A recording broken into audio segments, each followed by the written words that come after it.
Selamat malam, Pak Ferdiansa. Selamat malam, Mbak. Salam. Shalom. Gimana kabarnya, Pak? Puji Tuhan, luar biasa hari ini. Ya, puji Tuhan ya. Terima kasih Pak Muhammad Ferdiansa sudah hadir di tengah-tengah kita dan siap berbagi untuk supaya bagi yang Kristen bisa dikuatkan, diteguhkan, dan semakin menyala-nyala di dalam Tuhan. Tetapi Amin. yang non-Kristen bisa melihat Tuhan yang disaksikan, Tuhan yang benar, supaya siapapun Anda, jikalau Anda mau mengalami keselamatan, karena Tuhan Yesus berkata, akulah jalan kebenaran dan hidup. Tidak ada seorang pun yang sampai kepada Bapa, kecuali melalui aku.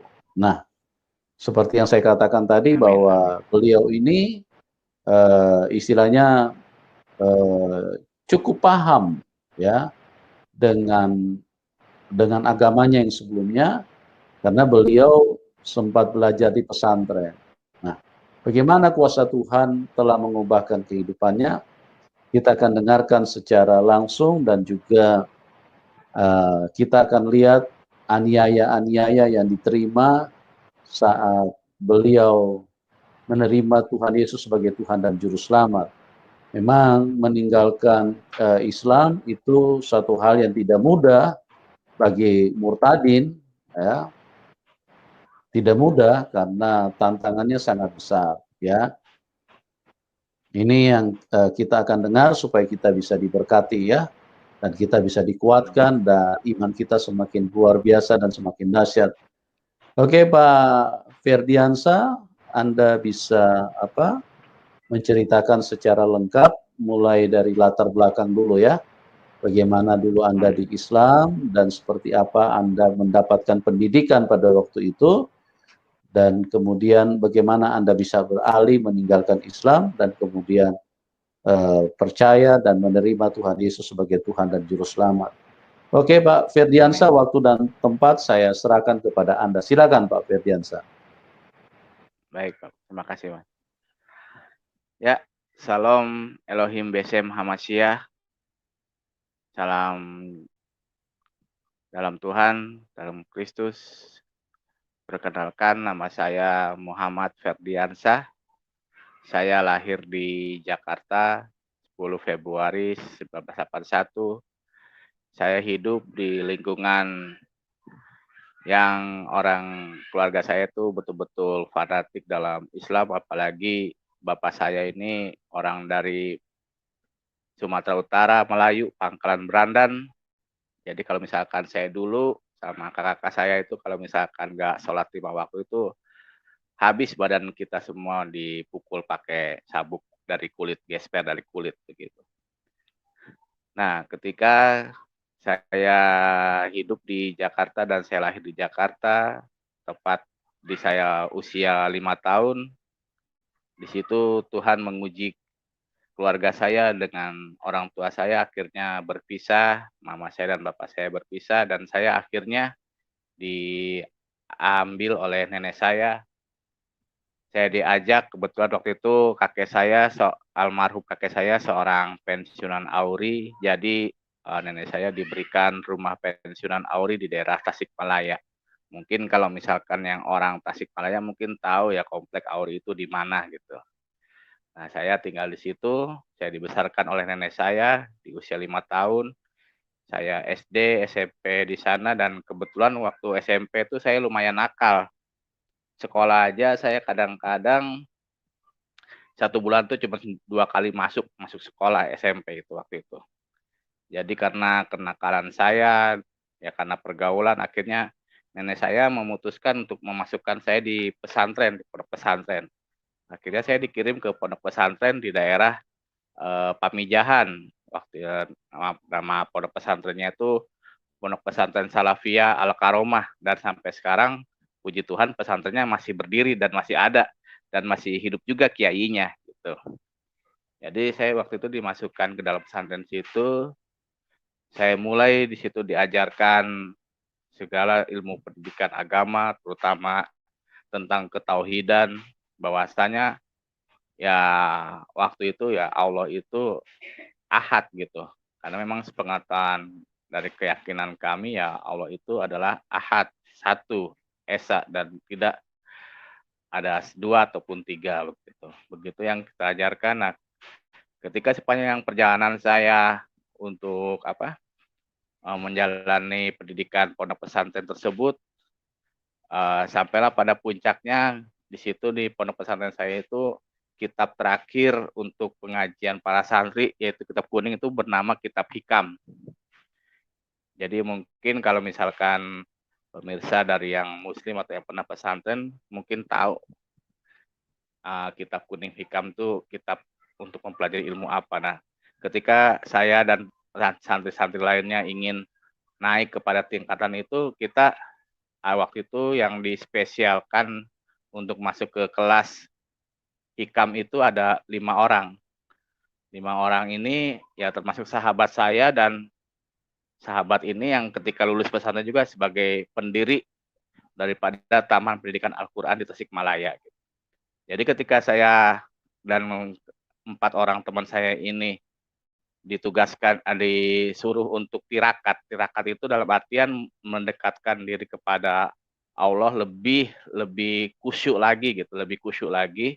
Jadi kita disimpan di dalam kamar, kita di situ cuman hanya makan, maksudnya sahur, puasa, buka puasa, sholat 5 waktu, mengaji, zikir, dan sholat-sholat sunat lainnya gitu. Jadi ketika pada malam ketiga, pas malam terakhir saya untuk memasuki malam terakhir, saya waktu itu sehabis saya sholat tahajud dan sholat istikharah waktu itu, saya ketika itu sedang zikir waktu itu. Yang saya zikirkan itu waktu itu ya kalimat ya Rahman ya Rahim ya Rahman ya Rahim gitu, sampai akhirnya saya tidak sadar saya tertidur. Dan ketika tidur saya diberikan mimpi. Waktu itu saya mimpi seolah-olah saya itu mau sholat zuhur ke masjid. Dan ketika saya sampai mau masuk setelah saya melewati pintu gerbang masjid, di jalan tersebut saya lihat ada 3 orang. 3 orang keluar dari masjid. Nah, 3 orang ini yang tengah ini orangnya itu wajahnya itu ditutupi oleh cahaya gitu.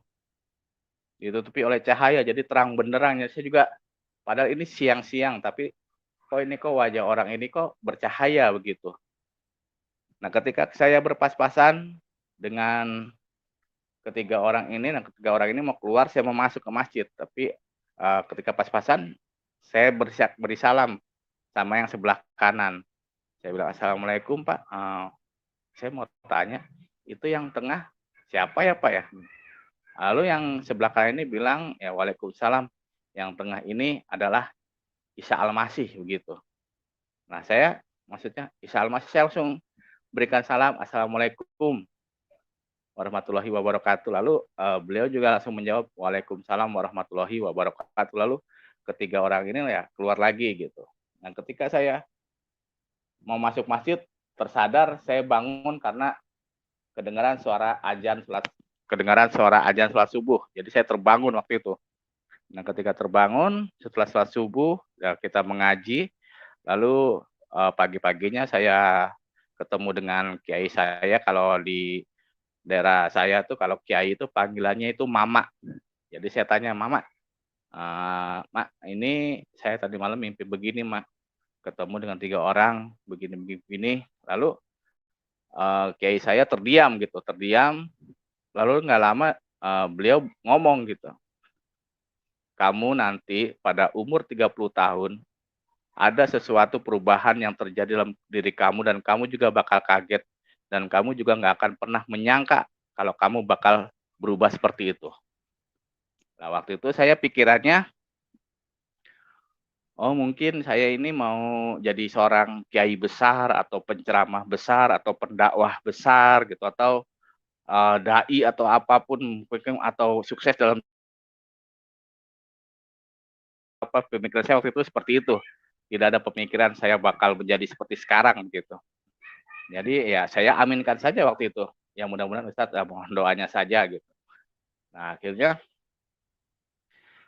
selang waktu kita tamat pesantren dan kita semua udah lulus dengan keempat teman saya ini. Dan teman saya ketika itu, teman saya ini berada posisinya di kampung yang daerah dari Ciamis, Banjar. Nah, di Banjar itu ada satu kampung, yaitu kampung teman saya. Jadi kita melihat di situ tidak ada anak-anak kecil ini, tidak pernah, maksudnya tidak ada tempat pengajian yang dekat-dekat mereka begitu. Akhirnya kita 5 orang sepakat ini kita kita ngobrol sama ketua DKM masjid di sana, kita usulkan untuk membangun taman pendidikan Al-Quran khusus buat anak-anak gitu. Dan puji Tuhan ketika itu langsung di ACC dan saya langsung ngurus surat-suratnya, saya sendiri yang ngurus surat-suratnya. Jadi segala surat izin taman pendidikan itu saya yang ngurus semua gitu. Jadi untuk masalah lapangan tuh teman-teman saya ini percayakan saya karena katanya saya tuh jago ngomong katanya gitu. Jadi saya mengusulkan ke Bandung, waktu itu saya ke Pusdai Bandung, akhirnya terbitlah surat surat izin untuk pendirian TPA di daerah Banjar di sana. Nah, ketika kita rintis semuanya, ya puji Tuhan 1-2 bulan kita berjalan, itu di Banjar itu kita langsung 3 bulan itu menjadi TPA paling, maksudnya paling heboh lah, paling heboh dalam artian kita waktu itu bisa dapat santri sekitar 1.000 santri, anak-anak santri, dan itu dari berbagai kampung. Kita juga sebagai guru juga kaget begitu, kenapa bisa jadi seperti ini, dan ya puji Tuhan kita mendidik semua anak-anak di situ dan kita selalu menanamkan mereka juga ketauhidan, mengajarkan semua ketauhidan tentang tata ibadah semuanya kita ajarkan semua. Dan akhirnya setelah selang beberapa tahun saya pengen kembali ke Jakarta. Waktu itu saya pengen ke Jakarta dan saya pengen ibaratnya bukan meninggalkan tapi ingin, waktu itu saya niatnya mau cari donasi begitu untuk TPA yang tempat kita dirikan tersebut gitu. Jadi saya pergi dari TPA itu dan saya tinggalkan, akhirnya saya ke Jakarta. Ternyata sampai di Jakarta Tuhan berkata lain gitu. Saya bukannya cari donasi untuk TPA yang saya dirikan, saya rintis sama teman-teman saya tersebut, tapi malah roh nakal saya nih muncul lagi gitu. Jadi saya nih di Jakarta tuh ya saya yang ngamen, saya ibaratnya pokoknya hidup di jalanan lah begitu. Nah, ketika saya sedang hidup di jalanan, tiba-tiba saya kok kepikiran, kayaknya ngerantau ke Surabaya enak nih gitu. Akhirnya saya ngumpulin duit, udah ada duit buat ongkos ke Surabaya, udah saya langsung pergi ke Surabaya waktu itu. Ketika saya pergi di Surabaya, ya saya di sana ibaratnya tidur di terminal sama di stasiun Wonokromo saya waktu itu. Saya tidur di Empera stasiun Wonokromo itu semalam, terus di masjid di daerah Ketingtang deket kampus UNESA, Universitas Negeri Surabaya, UNESA. Di situ 2 hari, dan ketika saya sedang tidur di stasiun Wonokromo, ada satu ya orang bapak-bapak, dia menawarkan saya untuk tinggal di rumahnya dan kerja. Ya saya waktu itu ya puji Tuhan sekali gitu, maksudnya saya dapat kerjaan, dapat tempat tinggal, dapat makan gratis pula. Akhirnya ya udah Pak, saya mau. Akhirnya saya dibawa ke rumah bapak tersebut di daerah Nginden Inten, dekat gereja Betani. Jadi saya waktu itu di situ kebetulan bapak ini punya usaha restoran namanya restoran Seri, dan itu restoran non halal. Jadi setiap hari itu kerjaan saya itu cuma menggoreng lemak babi sebanyak 10 atau sampai 15 kilo per harinya gitu. Jadi saya goreng dulu supaya si lemak babinya ini jadi minyak gitu untuk dijadikan bahan campuran makanan Chinese food, karena waktu itu kan restorannya Chinese food. Nah, saya iseng-iseng waktu itu ketika sedang goreng-goreng, iseng-iseng nyobain, Pak. Saya iseng-iseng nyobain, saya bilang enak gitu. Maksudnya hanya laginya, kok enak gitu ya. Maksudnya, akhirnya udah di situ saya bodo amat lah yang diharamin kan ibaratnya waktu itu saya pemikiran saya nih. yang diharamkan babinya, ini kan dagingnya mah nggak apa-apa, babinya haram, daging dagingnya mah halal gitu. Saya ngomong kayak gitu aja, saya makan enak ternyata. Nah, ketika saya di situ mulai saya diajarkan masak.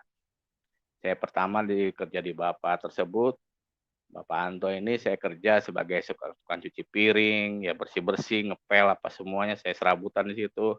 Lalu naik lagi ke helper koki. Lalu ketika itu ya mungkin Bapak Anto melihat saya ada talenta untuk masak, jadi diajarkan saya masak dan ya puji Tuhan 3 bulan saya langsung menguasai masakan Chinese dan saya langsung naik jadi koki.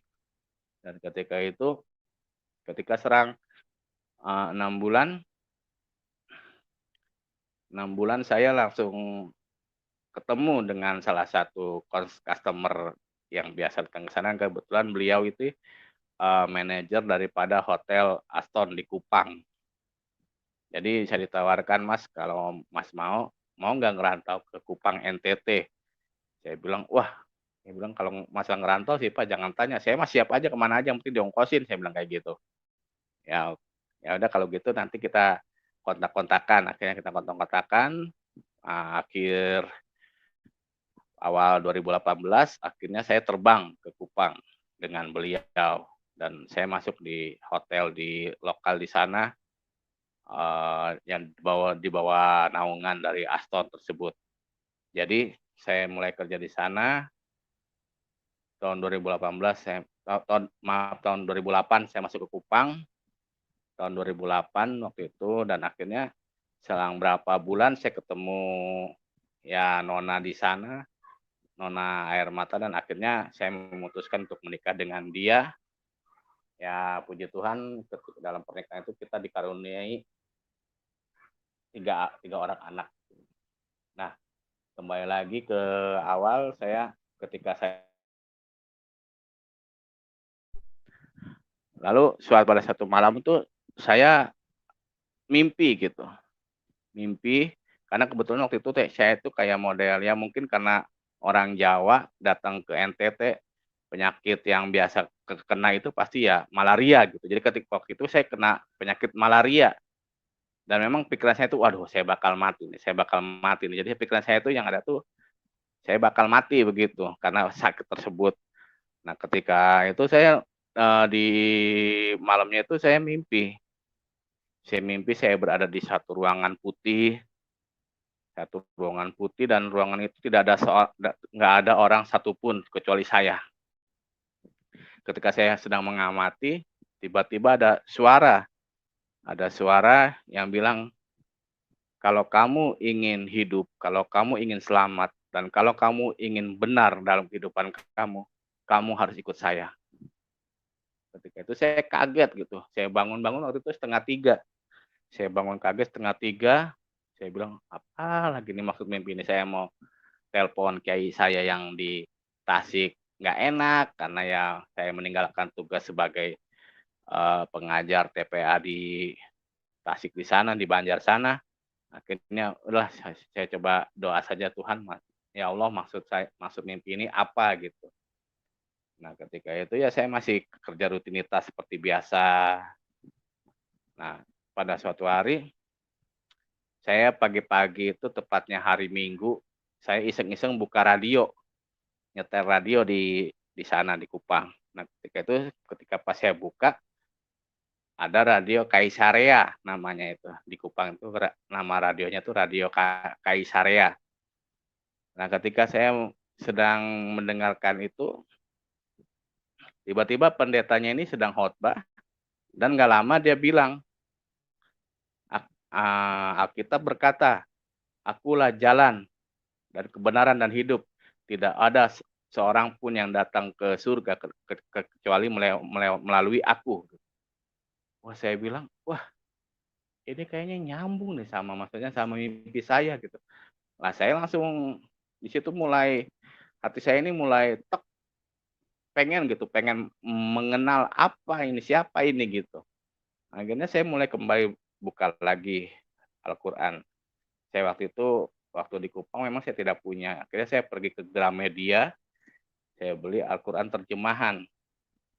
Jadi saya mulai buka-buka lagi gitu. Lalu saya sambil membuka-buka, saya sambil berdoa, "Tuhan, tolong berikan saya petunjuk, tolong berikan saya petunjuk ya Allah."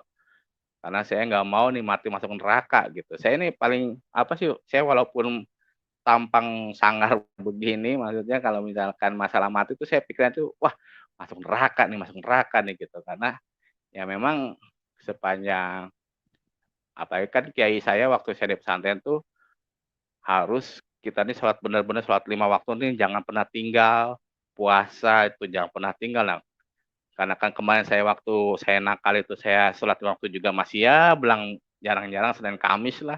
Makanya pikiran saya tuh kalau, "Wah, kalau mati saya meninggal nih, mati ini masuk neraka ini." Belum lagi entar siksaan kubur, ditajak lagi, "Man robuka?" "Man kita buka." Wah, ribet lagi saya bilang gitu. Akhirnya saya mencoba nih menggali, karena saya pengen selamat nih dunia akhirat, gitu. Akhirnya saya menggali, lalu saya di situ ketika pertama saya buka Alkitab Injil waktu itu saya minjem dari teman saya non muslim di Kupang, saya buka dan ketika saya iseng-iseng buka, saya main buka-buka acak aja karena kan saya nggak tahu, maksudnya susunan kayak sekarang nih misalkan Yohanes berapa, saya mah main buka aja main buka ketemulah ya ayat tersebut gitu. Bahwasanya di situ saya waktu itu kayaknya buka Wahyu, surat Wahyu, yang surat Wahyu di situ yang berkata, "Akulah Alfa dan Omega," gitu. Nah, saya langsung ingat, wah ini kok kayaknya saya pernah baca Al-Hadid gitu. Al-Hadid itu berkata, "Huwal awalu wal akhiru." Dialah yang awal dan yang akhir gitu. Lalu saya meresapi kalimat daripada Al-Quran ini, kok kenapa bahasanya itu kok huwa awalu wal akhiru, dialah. Kenapa bukan aku? Ternyata jangan-jangan Allah ini mau ngasih tahu bahwasanya dia itu ya bertunjuk kepada Nabi Isa. Waktu itu pemikiran saya gitu. Lalu saya buka lagi Al-Quran. Saya waktu itu buka halaman pertama di Al-Baqarah yang dikatakan zalikal kitabul la raiba fihi hudalil muttaqin. Gitu. Yang artinya sesungguhnya kitab itu tidak ada keraguan-raguan sedikit pun bagi orang-orang yang bertakwa. Lalu saya lihat lagi, saya baca pelan-pelan lagi zalikal kitabu. Artinya sesungguhnya kitab ini. Lalu saya nginget lagi perasaan dulu waktu saya belajar Nahwu Shorob. Nahwu Shorob itu ilmu kitab yang mempelajari tentangnya tata baca cara Al-Quran. Saya harusnya kan bahasanya itu kitabi, kalau artinya itu kitab ini. Tetapi kok artinya kitabu. Aturan artinya itu kitab itu. Berarti kan kitab itu adalah kitab yang selain daripada Al-Quran ya. Kitab apalagi kalau misalkan yang bukan dari Al-Quran ya kecuali ya Injil sama Taurat. Gitu. Lalu saya mulai di situ, gimana ya? Langsung saya ini kayak goyang gitu. Saya goyang. Lalu saya ketemu lagi surat Maryam berkata bahwasanya Isa Al-Masih itu diciptakan dari firman, dari firmannya. Lalu saya kembali berenung gitu. Ini kalau misalkan Isa diciptakan dari firmannya, ibaratnya Isa itu terjadi kun fayakun atas firman Allah, atas suaranya Allah gitu. Berarti Isa Al-Masih itu dengan Allah tuh menyatu. Kenapa saya waktu itu bisa mempunyai pikiran seperti itu? Ya, saya kembali mengambil logikanya begini, saya dengan suara saya itu menyatu, tidak pernah berpisah.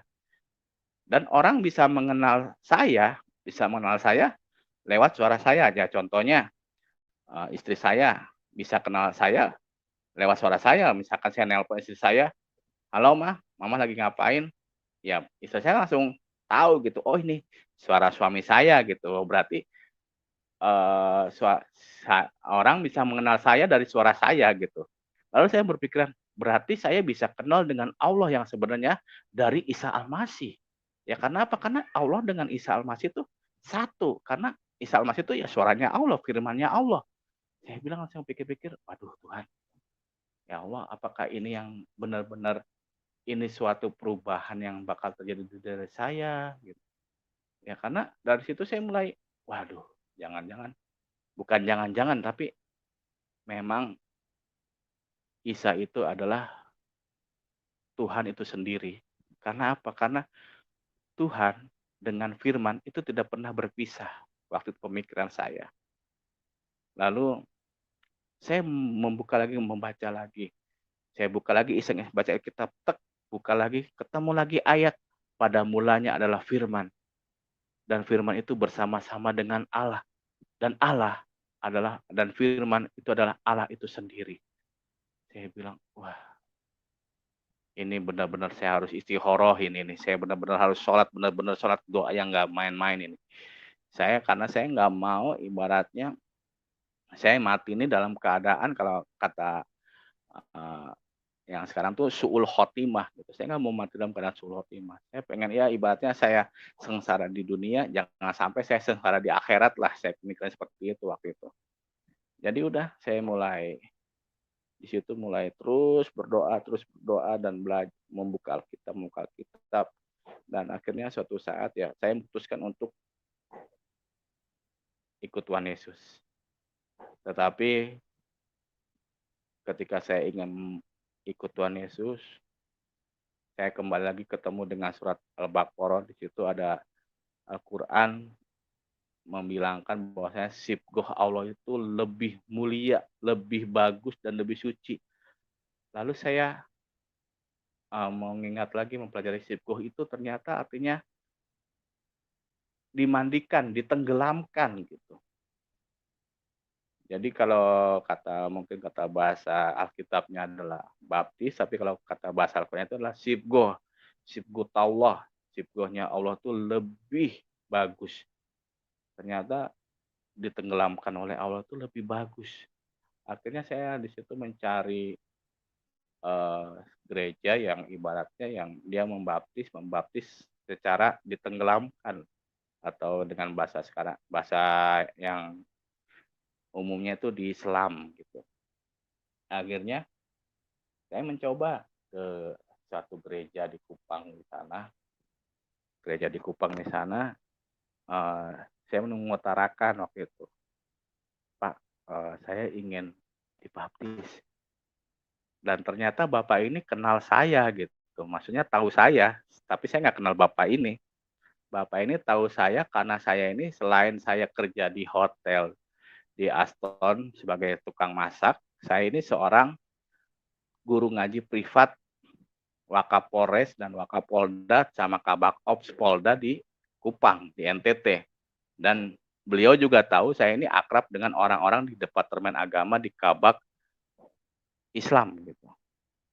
Jadi mereka juga apa ya agak segan begitu untuk membaptis saya di sana, takutnya nanti gereja, maksudnya beliau ini gimana-gimana dengan mereka karena di sana sebenarnya di Kupang itu toleransi itu sangat kental sekali gitu. Jadi saling menjaganya itu masih kental. Jadi akhirnya oleh pendeta ini saya direkomendasikan untuk ke dibaptis di daerah Keva Menanu waktu itu. Jadi dibaptis di daerah Keva Menanu itu dari kota Kupang kalau ke Keva Menanu itu ke timur tengah utara itu sekitar 5 jam lah kalau kita naik bis. Kalau kita naik motor nggak pakai rem ya 2 jam nyampe lah gitu. Kayaknya saya naik bis ke Keva waktu itu. Nah, tapi sebelum saya ke Keva, saya ini di Kupang tuh menjelajah semua gereja. Saya di situ niatnya saya pengen gereja, tetapi hati saya nih, iman saya ini bisa bertumbuh, bisa bergetar gitu. Nah, di gereja sebelum saya berangkat ke Keva itu saya mencoba ke berbagai gereja. Dari gereja Katolik saya masukin, gereja Advent saya masukin, gereja Gemit saya masukin, dan akhirnya saya masuk di gereja yang ibaratnya berarea karismatik. Nah, ketika saya masuk di gereja yang berarian karismatik, ketika pembawa acara ini baru berdoa, di situ hati saya tuh langsung kayak kekunci begitu, langsung kayak ngegeter, jadi kayak nyetrum dari ujung kaki sampai ujung kepala tuh kayak nyetrum gitu. Jadi kayak kayak saya kayak merasakan kayak kram gitu. Nah, pas si pembawa acara ini menaikkan pujian, dan waktu itu pujian itu yang itu bikin saya nangis seperti orang gila waktu itu. Maksudnya saya nangis nih sampai nggak kontrol. Jadi apa yang saya rasakan dalam hati ini kayak keluar semua gitu sambil saya menangis gitu, sambil saya juga akhirnya, dan pujian itu sampai sekarang tuh kalau saya ngedengar pujian ini, kalau saya dengar pujian ini sampai sekarang itu saya pasti nggak bisa nahan air mata saya gitu. Karena ini ibaratnya pujian yang menumbuhkan keimanan saya kepada Tuhan Yesus itu sendiri gitu. Jadi pujian itu ya pribadi yang mengenal hatiku, itu pujian yang sampai sekarang kalau saya dengar itu hati saya tuh langsung gemeter gitu. Maksudnya inget ini pujian yang membuat saya apa cinta mula-mula kepada Tuhan Yesus. Dan akhirnya saya memutuskan untuk bergereja di gereja yang beraliran karismatik pada waktu itu. Dan akhirnya ketika saya dapat rekomendasi dari pendeta di Kupang untuk dibaptis di Keva, saya pun berangkat ke Keva, dan saya di sana ketemu dengan Ibu Gembala, dan Ibu Gembala ketika dia ketemu saya, dia langsung bilang kepada saya, Mas ini Mas orang yang terakhir saya akan layani di gereja saya. Nah, saya waktu itu pikirannya nggak kemana-mana begitu. Oh ya Bu, yang penting saya bisa baptis, saya bisa mulai hidup dengan Tuhan Yesus, saya bisa ibaratnya mulai ya hidup dalam kekristenan, saya bilang kayak gitu. Lalu akhirnya saya dibaptis pada hari Minggu waktu itu di bulan Februari. Saya lupa tanggal berapa waktu itu, yang jelas saya ingat bulan Februari tahun 2011. Saya menerima Tuhan Yesus dengan sepenuh hati saya dan segenap jiwa saya. Walaupun saya tahu tantangannya itu nanti, saya pikir tantangan mah urusan belakang. Yang penting saya terima Tuhan Yesus, yang penting saya terima keselamatan, yang penting hidup saya dibenarkan oleh firman. Masalah nanti tantangan saya mau digebukin, mau dibuang, mau itu mah urusan belakang. Itu pikiran saya waktu itu. Jadi selang 3 hari waktu itu saya rencana mau pulang ke Kupang lagi hari Kamis. Tetapi pada hari Rabu setelah Ibu Gembala baptis saya, hari Rabu Ibu Gembala meninggal dunia.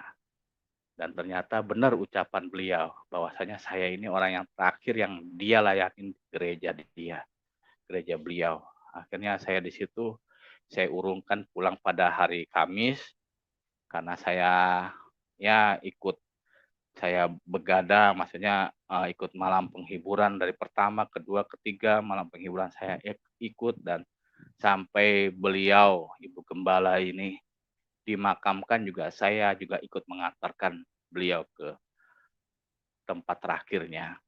Dan ketika selesai saya langsung pulang ke Kota Kupang.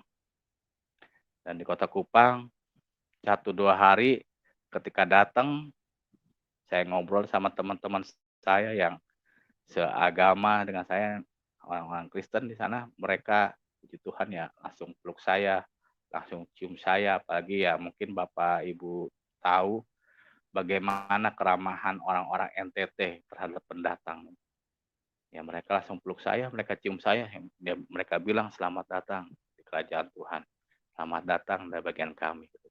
Tapi di bagian orang-orang yang agama saya terdahulu ya puji Tuhan, saya mendapatkan cacian yang sangat luar biasa. Dan ketika itu saya juga tidak tahu siapa yang tembuskan saya ini bisa dibaptis di Keva ini, saya tidak tahu. Tiba-tiba nama saya itu tembus, orang-orang kantor agama di sana tahu gitu, apalagi ketua paguyuban, karena saya di Kupang tuh bergabung dengan paguyuban orang-orang Sunda, itu paguyuban Mangle di situ namanya. Nah, di situ ketika saya waktu itu mau berangkat kerja. Mau berangkat kerja di tengah jalan saya ketemu dengan orang-orang orang-orang yang saya kenal ya orang-orang Sunda sih, orang Sunda sama orang-orang Jawa di sana. Nah, ketika itu apa, saya ini dikasih tahu, "Mas, dipanggil sama ini," gitu, maksudnya beliau itu ketua paguyuban di sana gitu, dipanggil sama bapak ini gitu. Saya bilang, "Mau apa?" "Nggak tahu," katanya, "ada perlu." Ternyata pas saya ikut dengan mereka, saya dibawanya bukan ke rumah ketua paguyuban, tapi dibawa ke rumah, kalau di sana tuh daerah Tofa ya, kalau di Kupang tuh mungkin kalau Anda orang Kupang mungkin tahu daerah Tofa. Itu saya dibawa dalam ke rumah situ dan di situ pas saya masuk ke dalam rumah tuh sudah banyak orang-orang yang pakai sorban, baju-baju putih begitu. Langsung pas saya masuk tuh saya langsung dikunciin dari depan. Saya langsung dikunciin dari depan, lalu di situ keluar satu orang. Dia bilang, "Ini nih orang ini nih, darahnya ini halal untuk kita minum nih." Saya dalam hati, "Wah, mati dah saya nih di sini," gitu. Dalam pikiran waktu saya masih pikiran-pikiran dunia gitu. "Wah, mati nih saya nih," kayak gitu. Nah, lalu habis saya di situ ditampar, diludahin, sampai ya maksudnya habis lah pokoknya saya sampai diludahin, ditampar semua itu saya bilang, "Tuhan kalau misalkan saya harus mati sekarang di sini, saya siap. Tetapi Tuhan harus tahu, saya pengen lebih dalam lagi kenal dengan Tuhan Yesus. Jadi saya mohon Tuhan tolong tolong saya dan bukakan saya jalan keluar." Waktu itu saya habis dimaki-maki, saya dibentak-bentak, dimaki-maki, semuanya keluar semua. Ya mungkin kalau Bapak Ibu tahu, ya orang NTT kalau misalkan maki-maki orang tuh tahulah bagaimana mulutnya gitu. Nah akhirnya saya waktu itu ketika selesai berdoa minta petunjuk Tuhan, saya bilang tiba-tiba saya refleks mau buang air kecil gitu. "Oh kayak mau buang air kecil," gitu saya bilang gitu. Saya bilang ke bapak ini, "Saya minta izin dulu, nggak apa-apa Bapak kalau misalkan saya kawal saya aja." Karena waktu itu beliau tuh mau datengin satu imam, yang nggak tahu imam siapa, katanya dia lagi dalam perjalanan gitu. Nah akhirnya ketika saya ke kamar mandi ke belakang, saya lihat nih di belakang tuh ada pintu gerbang terbuka dan saya lihat di sana tuh sekitar kesannya lagi tuh banyak perumahan-perumahan, ya banyak perumahan-perumahan gitu. Akhirnya sudah saya dalam hati dalam nama Tuhan Yesus saya pergi kabur terus. Ya puji Tuhan saya langsung pas keluar dari gerbang, tukang ojek lewat datang gitu ya. Udah saya naik ojek aja langsung. Kayak saya langsung datang pulang ke mes saya di Kupang. Nah, di situ saya merasa benar-benar ikut Tuhan Yesus itu nggak pernah mudah. Bahkan yang saya paling ingat nih, paling ingat sampai sekarang, yang saya paling ingat perkataan teman-teman seperjuangan saya yang waktu ngerintis kita membangun TPA itu. Mereka bilang begini, "Lu dibayar berapa, Per? Lu digaji, lu dikasih mobil apa? Lu dikasih harta berapa? Kok lu mau masuk Kristen?" Nah, saya bilang, saya tegaskan sampai sekarang, saya menjadi Kristen itu bukan karena harta. Saya menjadi pengikut Kristus itu bukan karena dunia, bukan karena uang atau diiming-iming ini gitu. Tetapi karena saya ingin selamat. Saya ingin selamat karena apa? Karena Al-Quran sudah memberikan saya petunjuk. Dan Al-Quran yang sudah menjadikan saya sebagai orang Kristen. Dan Al-Quran sendiri yang sudah menunjukkan bahwasanya Isa itu adalah Allah itu sendiri. Karena apa? Karena dalam surat Maryam, Isa itu diciptakan dari firman-Nya, perkataannya. Allah dengan ucapannya, dengan kalimatnya itu tidak pernah berpisah. Kita bisa mengenal Allah, kita bisa mengenal Tuhan, ya dari suaranya gitu. Makanya Isa itu adalah firman Allah. Dan ketika kita ingin apa? Ingin mengenal Allah dan kita ingin hidup dengan kerajaan Allah, ya berarti kita harus melalui Isa gitu. Dan gak ada lain jaminan nabi-nabi dari Nabi A sampai M itu nggak ada jaminan kecuali Nabi Isa, yaitu Tuhan Yesus itu tersendiri gitu. Dari zaman Nabi Adam Idris, Nuh, Hud, Soleh, Ibrahim, Ishak, Yakub, sampai Muhammad, itu nggak ada jaminan. Karena di Al-Quran itu cuma menuliskan Isa yang diciptakan dari firman-Nya yang jadi, yang kun. Firman Allah kun, jadilah Isa. Jadi kalau misalnya saya meyakini, kalau saya memilih Tuhan Yesus sebagai juru selamat saya nggak salah. Karena apa? Karena Isa itu firman Allah, dan Isa itu adalah Allah itu sendiri. Nah, lepas dari situ, saya lepas dari cengkraman dari orang-orang yang bersorban itu, besok paginya saya datengin lagi rumah itu sama teman-teman saya. Rumahnya udah kosong, nggak ada orang. Saya langsung aneh gitu. Kok begini ya gitu. Akhirnya sudah saya bilang, saya terus kuatkan iman saya ibadah, saya berdoa, saya kuatkan iman saya. Lalu saya dibilang orang murtad lah, apalah, aduh saya bilang. Saya waktu itu dibilang orang murtad, saya emosi. Emosi kenapa? Ya, maksudnya saya ini murtad kenapa gitu, orang saya mau mau hidup dalam kebenaran supaya saya selamat dunia akhirat, kok dibilang murtad, kan aneh bin ajaib gitu. Tapi saya setelah dapat hikmah, biarinlah mereka bilang murtad, kan murtad itu kan murid Tuhan Yesus yang taat, kayak gitu. Nah, kayaknya saya kalau misalkan saya kesaksian di mana saya bilang saya nggak apa-apa dibilang murtad sama mereka. Orang murtad itu sih singkatan murid Tuhan Yesus yang taat gitu. Jadi lepas dari situ saya terus hidup dalam Kristen, walaupun waktu itu istri saya masih dengan agama yang lamanya gitu, dan mereka keluarganya itu ya eee, merasa semakin tidak nyaman dengan ibaratnya dengan keimanan saya yang sekarang gitu. Akhirnya keluarganya yang memutuskan meminta saya untuk bercerai dengan istri saya waktu itu, dan waktu itu saya sudah dikaruniai anak, 3 orang anak di situ. Di situ saya mulai bimbang gitu, saya mulai ragu. Di situ Tuhan benar-benar menguji keimanan saya, "Lu mau pilih keluarga atau mau pilih aku?" kata Tuhan, mungkin seperti itu.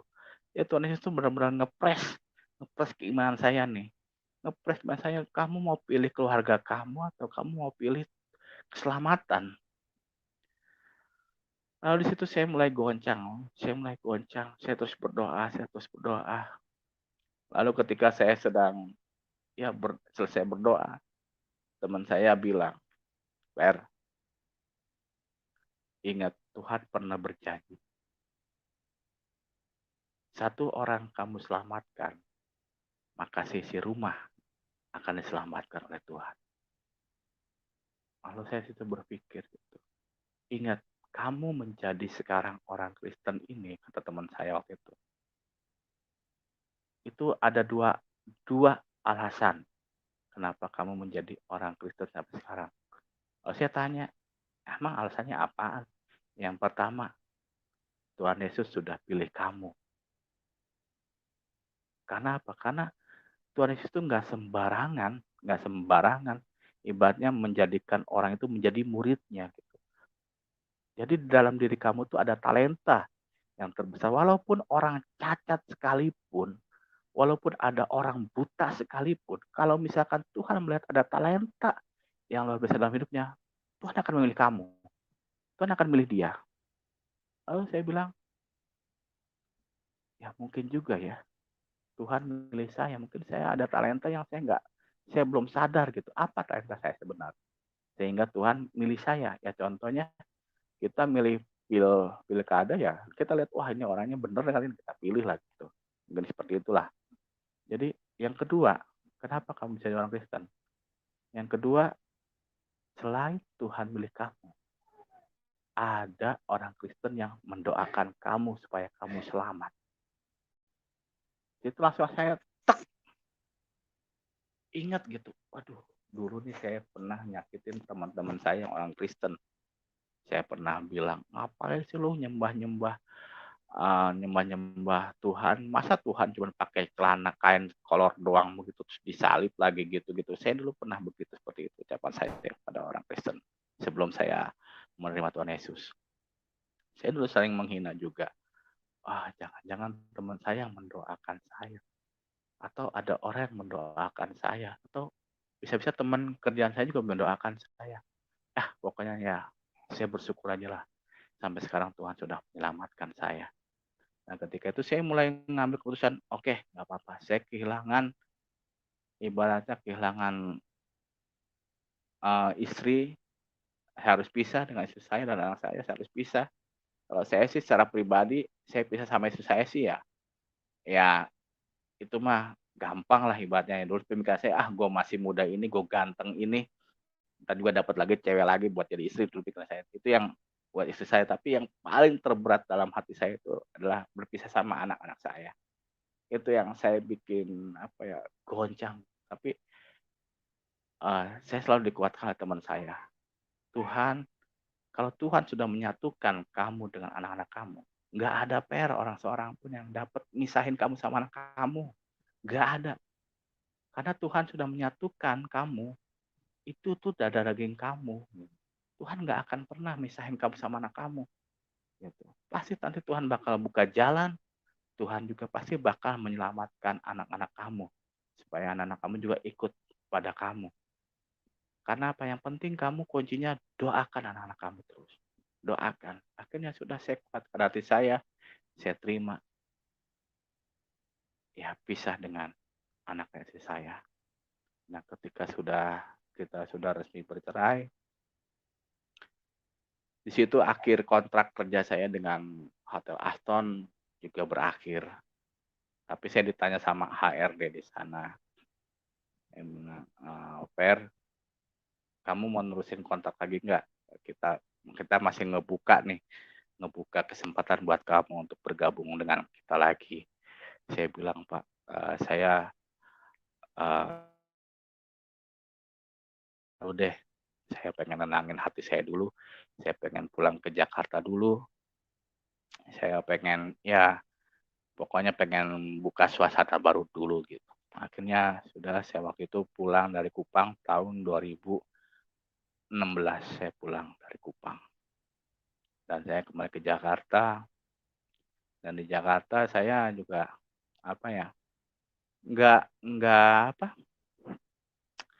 nggak putus gitu. Maksudnya Tuhan Yesus Tuhan tuh bener-bener nguji banget iman saya gitu. Maksudnya kamu nih bener-bener pengen setia sama aku apa enggak gitu. Sampai Jakarta juga saya masih terus diuji oleh Tuhan gitu. Diuji, saya diasingkan dari keluarga saya selama beberapa bulan. Keluarga saya, ibu saya juga nggak mau, apalagi kakak saya yang perempuan tuh paling nolak saya gitu, paling paling nolak saya, maksudnya nggak nerima saya. Akhirnya udah saya hidup dengan kemampuan saya, dengan saya yakin Tuhan nggak akan pernah bikin saya jatuh sampai tersungkur. Tuhan pasti akan angkat saya. Saya terlalu imani itu dan saya selalu beribadah. Akhirnya saya sering ikut-ikut pelayanan, ikut-ikut kesaksian-kesaksian seperti itu. Dan puji Tuhan, Tuhan tuh semakin menguatkan saya.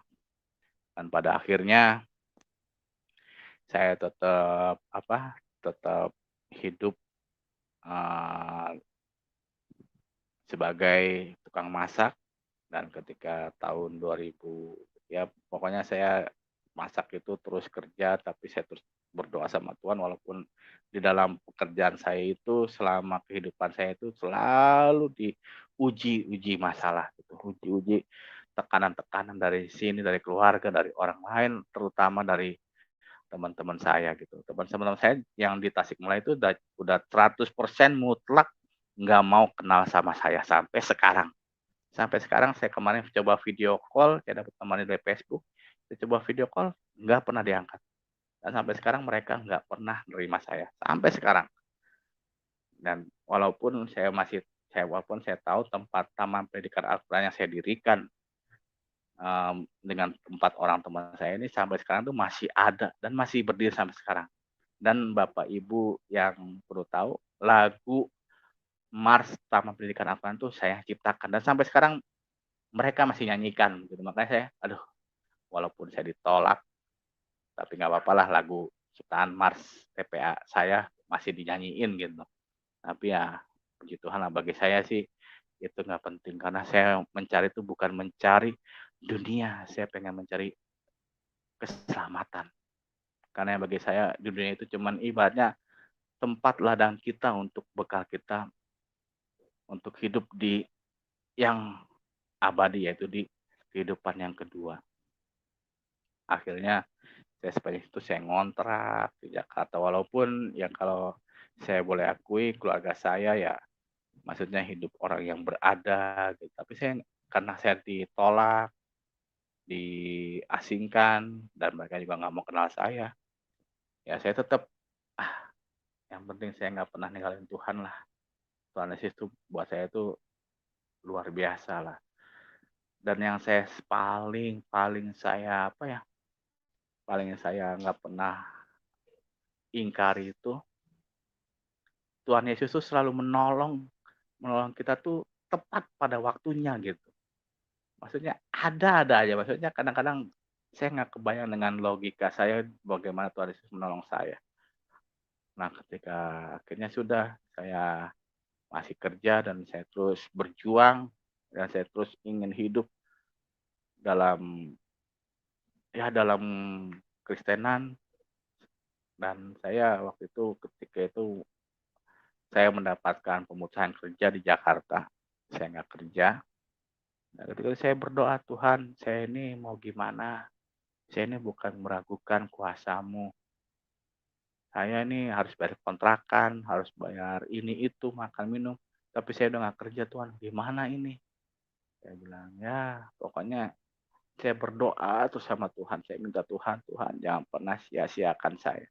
Jangan pernah tinggalin saya. Jangan pernah bikin saya jatuh. Jangan pernah bikin saya dipermalukan oleh orang-orang.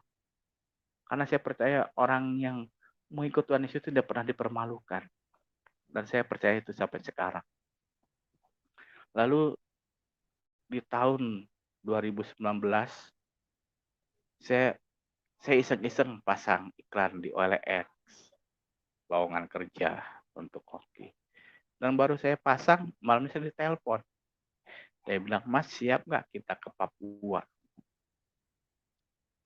Mas siap nggak mau nggak kita kerja di Papua? Mas mau kerja di Biak nggak di Papua? Saya bilang, ya kalau saya sih jangankan Papua Pak, Amerika saya mau yang penting diongkosin kayak gitu. Akhirnya enggak apa-apa. Pokok masalah tiket pesawat semuanya saya yang tanggung. Saya dalam hati ini Tuhan Yesus ini dahsyat banget. Cara kerja Tuhan Yesus itu memang maksudnya luar biasa. Saya pasang iklan di OLX, ada orang telepon, orang itu belum kenal saya, belum pernah ketemu dengan saya, dan belum tahu saya ini bagaimana. Tetapi orang ini bisa percaya ngasih transfer saya uang 1 juta untuk akomodasi dan tiket pesawat. Jadi saya langsung, wih, saya bilang haleluya Tuhan ini benar-benar dahsyat, Tuhan ini benar-benar luar biasa nih cara nolong saya ini. Tuhan itu benar-benar ya amazing lah. Maksudnya luar biasa lah maksudnya. Ini orang yang nggak pernah kenal saya, nggak pernah ketemu saya, nggak pernah tahu saya ini gimana. Emang orang ini nggak pernah pikir, ah jangan-jangan ini nipu saya nih. Ah jangan-jangan ini ntar saya transfer dia ngilang nih. Ganti nomor nih gitu. Tapi Tuhan tuh emang ya luar biasa lah. Orang yang belum pernah kenal saya bisa berani transfer uang 1 juta. Dan bisa kasih saya tiket pesawat Jakarta ke Biak. Dan pada waktu itu tuh mungkin Bapak Ibu udah tahu sendiri lah kalau misalkan kita beli tiket pesawat pada hari-hari spesial. Waktu itu saya berangkatnya tanggal 22 Desember. Jadi udah masuk liburan Natal. Dan saya lihat harga tiketnya itu sekitar 4.800.000. Hampir 5 juta tiket pesawat doang gitu. Dan orang ini juga ngirim uang 1 juta rupiah buat saya makan minum di jalan katanya begitu. Nah, ini maksudnya, wih Tuhan nih benar-benar nolong saya nih benar-benar luar biasa. Ini udah saya dalam nama Tuhan Yesus saya berangkat. Saya berangkat ke Biak. Saya berangkat di Biak, puji Tuhan di sana Tuhan sudah menyiapkan, Mas, ini kamarnya Mas. Saya lihat, "Pak, ini kamarnya nggak mewah." Maksudnya? Iya, maksudnya kamar koki, ada AC, WiFi situ unlimit, bebas, pokoknya super kencang. Wah, saya bilang Tuhannya emang benar-benar luar biasa, saya bilang. Tuhan Yesus tuh emang benar-benar dahsyat. Maksudnya menolong umatnya yang percaya itu nggak tanggung-tanggung gitu. Maksudnya nggak pernah setengah-setengah gitu dan nggak pernah ya saya selalu mengaminkan bahwasanya pertolongan Tuhan tuh pokoknya the best dari banding yang lain-lain lah, pokoknya the best lah. Akhirnya saya kerja di Biak dan saya sepanjang di Biak, saya kerja di situ, saya bekerja dengan ya gaji ya lumayan. Nah, ketika itu saya ketemulah dengan yang sekarang jadi istri saya. Jadi saya ketemu di Biak. Sebenarnya saya dekat dengan istri saya ini, maksudnya antara percaya diri dan nggak percaya diri karena saya dengan istri saya yang sekarang ini perbedaan umurnya tuh sangat ya sangat banyak sekali. Kita beda 16 tahun. Jadi istri saya kelahiran 97, saya kelahiran 81. Jadi kita perbedaan usia itu 16 tahun gitu. Dan ya kebetulan waktu itu sih istri saya tuh di restoran kita itu ya termasuk apa ya maksudnya idola lah, idola karyawan. Idola karyawan banyak yang ngejar-ngejar dia lah. Sedangkan saya ini ibaratnya udah umur 38, dia masih 21. Ya saya bilang, "Oh, untung-untungan." Tapi saya di situ saya mulai deketin, saya niatin, "Tuhan, kalau misalkan saya bisa dapetin dia, saya pengen bawa dia, saya ingin ajak dia, saya ingin bawa dia, bawa hidup dalam kekristenan." Saya niatinnya begitu waktu itu. Yang saya niatin kalau misalkan saya dapetin dia, saya bakal menangkan jiwa dia. Saya bakal selamatin hidup dia. Saya akan bawa dia ke dalam Tuhan. Saya janji Tuhan. Saya dulu niatinnya kayak gitu. Dan puji Tuhan, di antara banyak pria-pria yang ngejar-ngejar dia nih, akhirnya ya istri saya tuh nggak tahu kenapa milih saya gitu. Mungkin pemandangan dia, wajah saya mirip Anjasmara mungkin gitu. Jadi dia pilih saya. Tapi waktu itu ya kita diuji juga gitu. Diuji, akhirnya istri saya itu sebelum dulu kita nikah, eee, dia pulang ke kampungnya. Kampungnya itu di Bau-Bau, daerah Sulawesi Tenggara. Dia pulang, dan ketika itu dia pulang, saya masih menyelesaikan kontrak kerja saya di Biak di Papua. Biak di Papua, saya ngabisin kontrak, setelah kontrak saya kerja habis, saya rencana pengen pulang. Karena apa? Karena waktu itu situasi di Jayapura di Papua sedang panas, yang kejadian kemarin kerusuhan Papua tahun kemarin tuh saya posisi masih di Papua.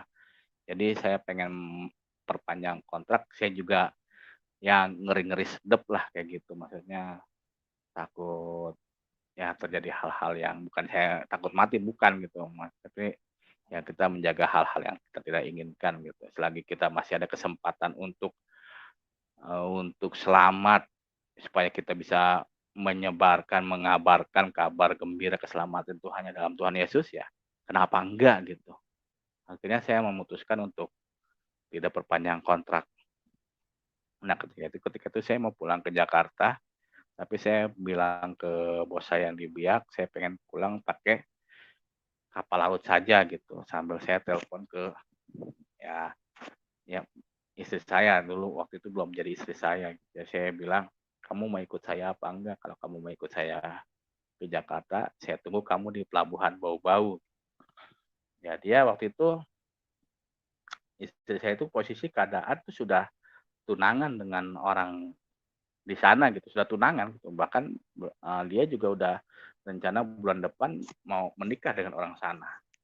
Lalu saya bilang sama istri saya bilang, "Kalau kita jodoh, kalau Tuhan sudah mempersatukan kita, nggak ada orang pun yang bisa memisahkan kita."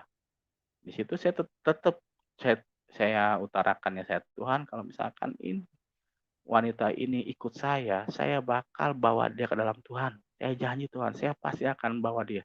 Saya akan bawa dia dalam keselamatan." Lalu sampai kapal saya berangkat sudah mendekati pelabuhan Bau-Bau,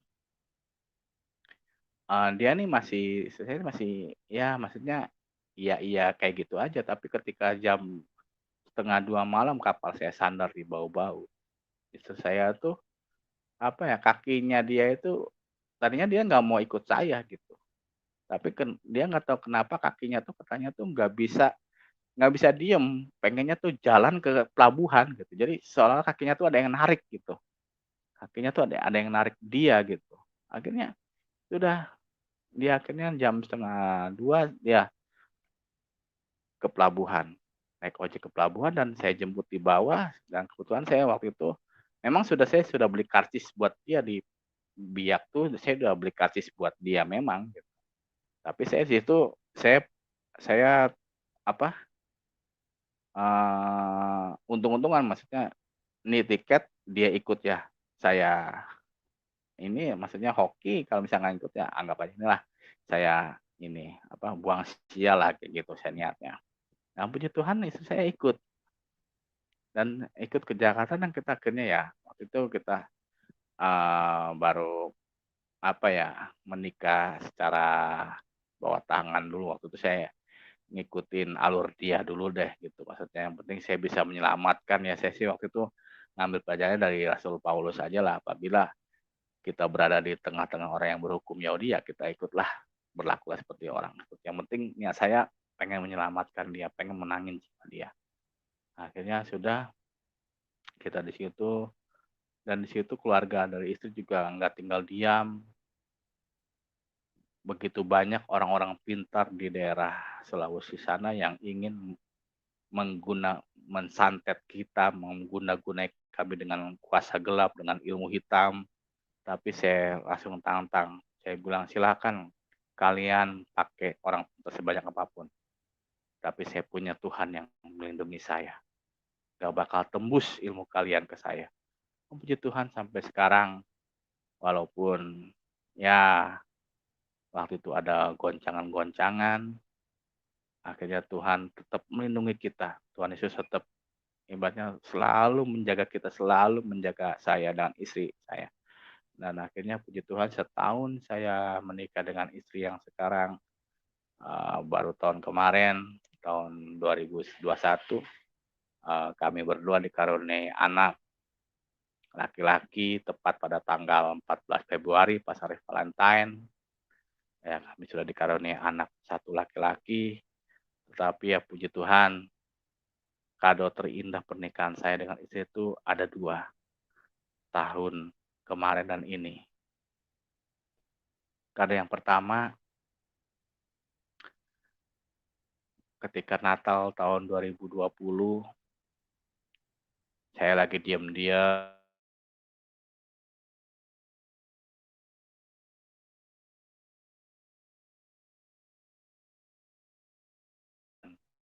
gitu. Saya mau ikut Tuhan Yesus. Saya mau apa? Saya mau ke gereja kata gitu. Lah saya di situ saya kaget gitu. Saya kaget, "Ini kamu bener nggak? Kamu ngomong kayak gini?" gitu. "Bener, Bi. Mama mau ke gereja." Akhirnya saya waktu itu saya masih kerja di daerah Cinere waktu itu. Akhirnya saya pinjam motor, saya ajak istri saya ke gereja di Fatmawati. Dan di sepanjang saya lihat, istri saya itu mulai merasakan ya sentuhan dari jamahan Roh Kudus. Di situ saya merasakan dia merasakan ada jamahan begitu. Dan ketika pulang saya tanya gitu, "Kamu mau perasaan kamu gimana tadi ke gereja?" Dia diem aja gitu. Terus terus saya tanya lagi, "Emang kamu bener mau ikut Tuhan Yesus. Dia masih diam aja, Mas. Dia nggak mau jawab gitu. Dan ketika waktu itu ya tepat di bulan Januari, dia langsung membulatkan, "Abi, mama mau positif, mau ikut Tuhan Yesus, mama mau dibaptis." Di situ saya bilang, "Tuhan, ini kado yang terindah. Berarti Tuhan, saya benar-benar udah ibaratnya nepatin janji saya. Saya sudah janji sama Tuhan, saya sudah nazar sama Tuhan kalau saya bisa dapetin wanita ini, saya bakal bawa dia dalam Tuhan Yesus. Dan hari ini Tuhan jawab semuanya." Saya bilang, "Terima kasih Tuhan, terima kasih." Akhirnya pada ya Januari tahun 2021 istri saya dibaptis di daerah Bintaro. Waktu itu di gereja Bintaro. Nah, puji Tuhan sampai sekarang ketika istri saya terima baptis, sebelumnya saya bilang, "Siap enggak kalau ikut Tuhan Yesus tuh kita tuh akan diuji, kita harus pikul salib, mah. Kita harus pikul salib semuanya, kita harus merasakan apa yang Tuhan rasakan." Kekecilan di situ kan. Jadi kalau ya, halo. Jadi Tuhan masih merasa apa? Tuhan masih menguji kehidupan kita gitu. Lalu ketika istri saya sudah baptis, Tuhan menguji lagi kehidupan kami berdua. Akhirnya saya keluar dari kerjaan saya karena resto saya bangkrut karena alasannya katanya pandemi corona. Jadi restoran saya tutup dan saya nggak kerja lagi, sedangkan saya di situ bingung. Istri saya sedang hamil tua. Tapi saya selalu yakin Tuhan pasti tolong, Tuhan pasti tolong. Akhirnya saya coba ngelamar kerja dan saya puji Tuhan dapat kerja lagi di Jakarta Barat. Dan baru 2 minggu saya kerja, istri saya kontraksi. Waktu itu saya belum pegang uang seperak pun saya tidak pegang karena waktu itu saya baru kerja 2 minggu. Akhirnya saya apa ya? Saya berdoa, "Tuhan, saya ini udah nggak punya uang seperak pun untuk biaya bersalin, sedangkan istri nggak punya BPJS, kita melahirkan normal." Saya bilang, saya selalu, "Tuhan pasti tolong saya yakin Tuhan pasti tolong saya." Dan puji Tuhan ketika puncak-puncaknya kita diuji itu ketika bidan bilang, "Pak, besok harus sudah keluar ya. Jadi tolong diselesaikan biaya administrasinya," gitu. Saya bilang, "Wah, Tuhan ini benar-benar nguji saya ini benar-benar dahsyat." Tapi saya masih percaya Tuhan tuh nggak bakal ninggalin saya. Tuhan itu nggak bakal pernah ninggalin saya. Dan paginya itu saya ditelepon sama bos saya, gitu. "Per, istri kamu sudah keluar dari klinik?" Saya bilang, "Belum, Pak." "Lah kenapa?" "Ya ini, maksudnya masih kendala biaya." "Lah emang kamu nggak pegang uang?"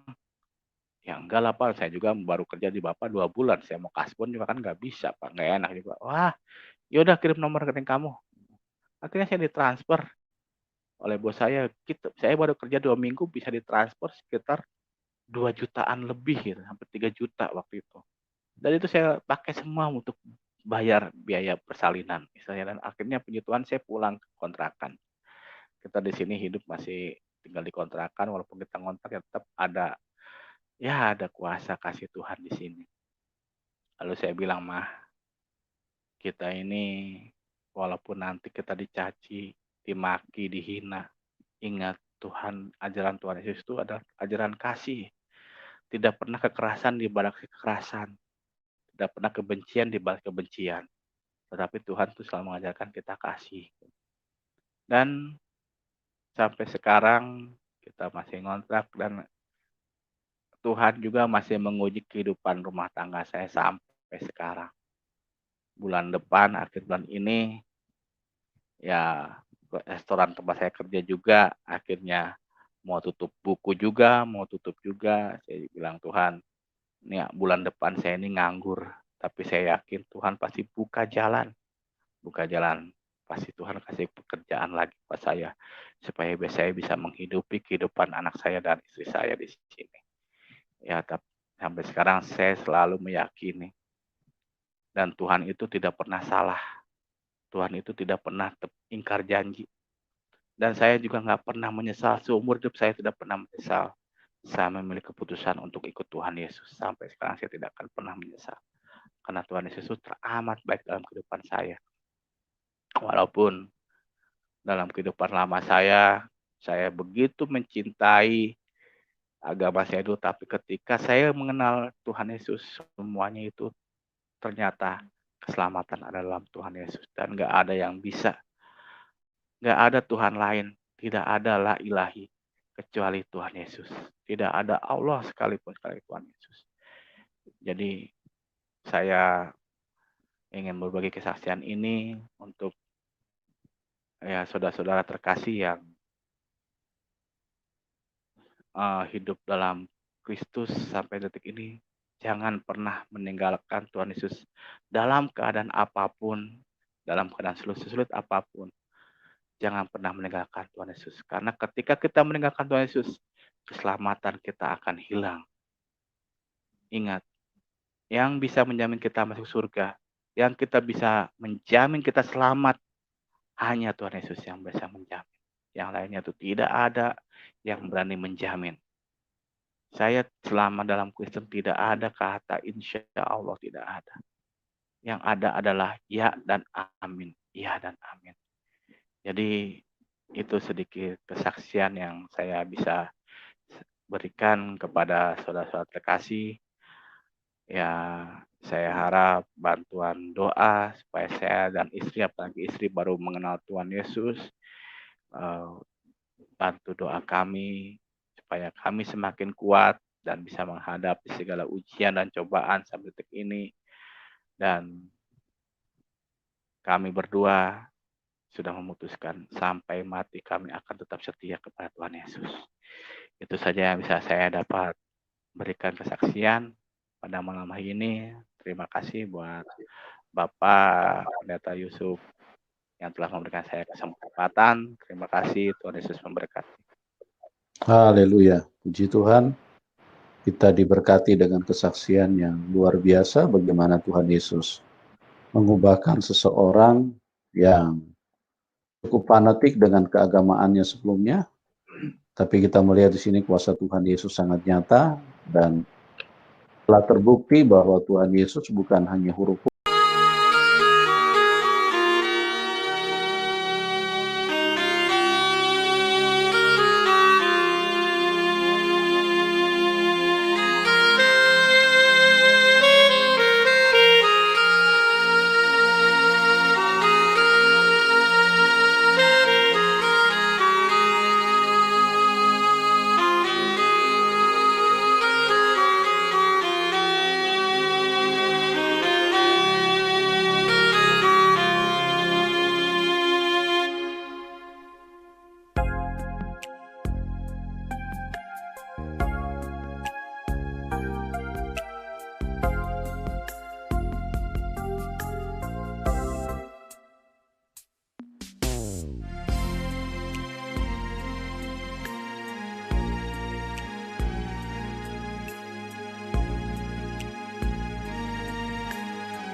لست إلا غريبا هنا فإن السماء موطني فإن السماء موطني أرى الأرض ليست سوى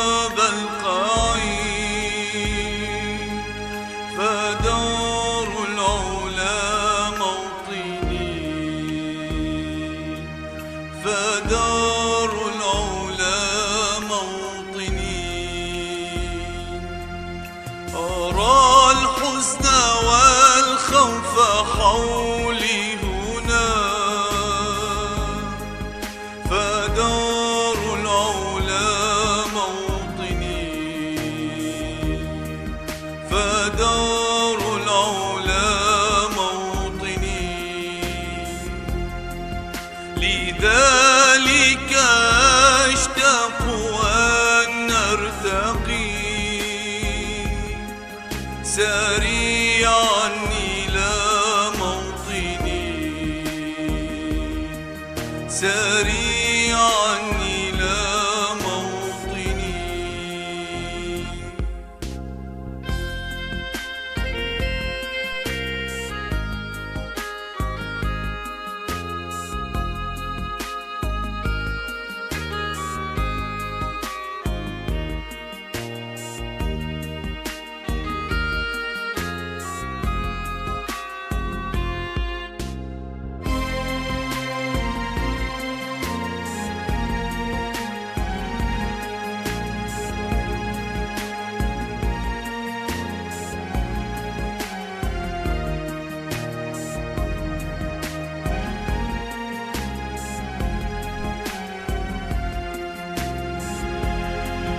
ألا إنني سائح قاصد ديار السماء موطني، ديار السماء موطني. فلا بد أن تنتهي غربتي وأمضي إلى موطني، وأمضي إلى موطني. هناك أمام المخلص في ديار السماء موطني، ديار السماء موطني. سألبس إكليل مجد بهي وأفرح في موطني، وأفرح في موطني.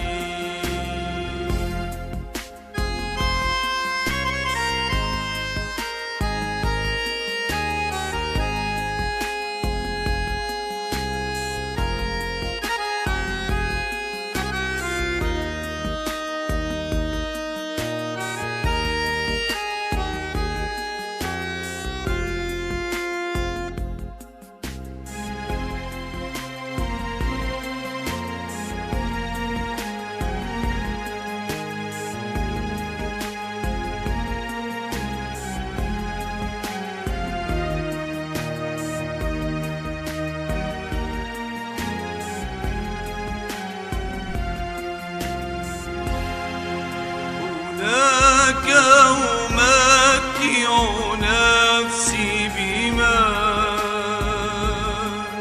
هداني إلى موطني، هداني إلى موطني. ويفرح قلبي بأهل التقى إلى الدهر في موطني، إلى الدهر في موطني. أنا لست إلا غريبا هنا، فإن السماء موطني، فإن السماء